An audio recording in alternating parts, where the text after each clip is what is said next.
মণিপুর ভারতের উত্তর পূর্বাঞ্চলের সেভেন সিস্টারের একটি ছোট্ট রাজ্য, যা এখন সহিংসতার আগুনে জ্বলছে। কুকি ও মেইতেই সম্প্রদায়ের মধ্যে এই সংঘাত, যা শুরু হয়েছিল শুধুমাত্র এক টুকরো ভূমির জন্য, যা আজ হাজারো মানুষের জীবনকে চিরতরে বদলে দিয়েছে। কিন্তু কেন এই সংঘাত এতটা ভয়াবহ আকার ধারণ করল?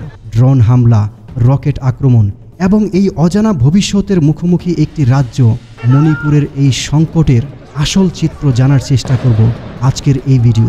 মণিপুরের সহিংসতা শুরু হয়েছিল 2023 সালের মে মাসে।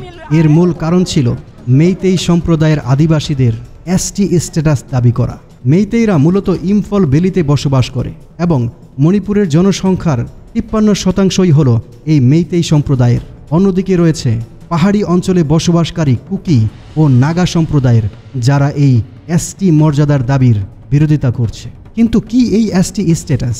এসটি স্ট্যাটাস হলো স্কেজুয়াল ট্রাইব স্ট্যাটাস, যা ভারতের আদিবাসী এবং প্রান্তিক জনজাতির জন্য বিশেষ সুবিধা প্রদান করে থাকে। কুকি এবং নাগা জনগোষ্ঠীগুলি সামাজিক ও অর্থনৈতিকভাবে পিছিয়ে থাকায় এবং দুর্গম অঞ্চলে বসবাস করায় তারা তাদের মূল সমাজ থেকে বিচ্ছিন্ন থাকে। ভারতের সংবিধানের আর্টিকেল 342 অনুযায়ী নির্দিষ্ট জনগোষ্ঠীগুলিকে এই এসটি মর্যাদা দেওয়া হয় এবং এর ফলে তারা বিভিন্ন সুবিধা ভোগ করে থাকে।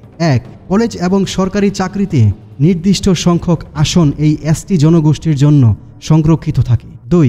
সংসদ এবং রাজ্য বিধানসভায় নির্দিষ্ট আসন এসটি সম্প্রদায়ের জন্য সংরক্ষিত থাকে। 3.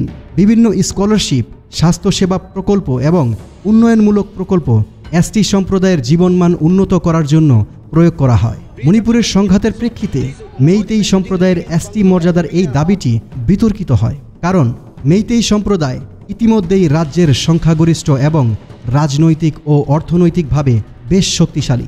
যদি তাদের এসটি মর্যাদা দেওয়া হয়, তাহলে তারা পাহাড়ি অঞ্চলে বসবাসকারী কুকি এবং নাগা জনগোষ্ঠীর সংরক্ষিত ভূমি ও সম্পদের প্রবেশাধিকার পেয়ে যেতে পারে, যার ফলে এই সংঘর্ষ আরও বেড়ে যেতে পারে। সাম্প্রতিক সহিংসতার মাত্রা এতটাই বেড়েছে যে জিরিবাম ও বিষ্ণুপুরে কুকি মিলিটেন্টরা ড্রোন এবং রকেটের সাহায্যে হামলা চালাচ্ছে, যা মণিপুরের ইতিহাসে আগে কখনো দেখা যায়নি।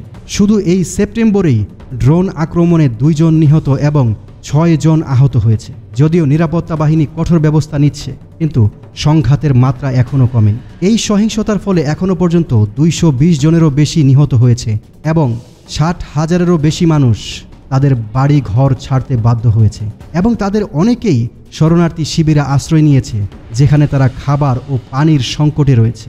রাস্তা অবরোধ, ধর্মঘট এবং সংঘাতের কারণে খাদ্য ও প্রয়োজনীয় পণ্যের সরবরাহ করতে পারছে না কেউ, এবং এরই সাথে রাজ্যটিতে কারফিউ জারি করা এবং ইন্টারনেট সংযোগ বন্ধ করা নিরাপত্তা বাহিনীর ড্রোনের মাধ্যমে নজরদারি চালানো হলেও এখনও পরিস্থিতি নিয়ন্ত্রণে আনা খুবই কঠিন হয়ে পড়েছে।